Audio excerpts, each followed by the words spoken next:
Good afternoon, and welcome back to week 10 of Developmental Psychology Online. Um, what a what a wonderful time this has been last couple weeks, this last weekend, this week as we cover adolescence. Um, Last week you were dealing with the beginning of adolescence, really the physical and cognitive development. And this week we're looking into the socio-emotional, which actually is sort of the focus is more on the end, the back end of adolescence before we become adults.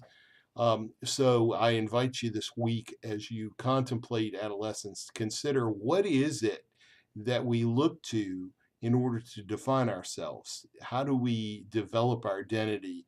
And what are the factors that we take into consideration as far as who we are, defining us who we are? Last week, as we were looking at the beginning of adolescence, um, there were some questions as far as what does it mean to be an adolescent? How is it different from childhood? So we have this onset of puberty. We have these physical changes that are beyond our control that are happening. And then we also have our brains changing and developing, and how that affects our thinking and the decisions that we make. That's something to consider. And so, one of the contexts of development is how do we see ourselves in the media? How do the media present us as teens? So, I wanted you to look at teen magazines and teen magazines now, and then teen magazines 10, 20, 30 years ago, and see, are there differences? Um, because something I know is that I think adolescents are adolescents are adolescents. Teens are teens. We all have the every whenever you grow up and you're an adolescent, you have the same things that you have to think about, choices you have to make. So I'm not sure that those are any changes. I think Shanika, you even said the same thing. Um, so what are the differences? And so we note some differences. Sachet, I think that's how you say your name. You made a very good point that the topics that we deal with and in the media don't really change. Maybe our approach does, and so Kimberly, you pointed out there seems to be more talk of sexual and especially sex as far as especially sexual preferences. And maybe 20 or 30 years ago, people didn't talk so much about homosexuality or transgenderism or any of the and any consideration of gender. It was really just boys and girls and that like that. We didn't really talk so much about suicide. Now, does that mean 20 years ago people didn't commit suicide? No, they did. We just talk about it more.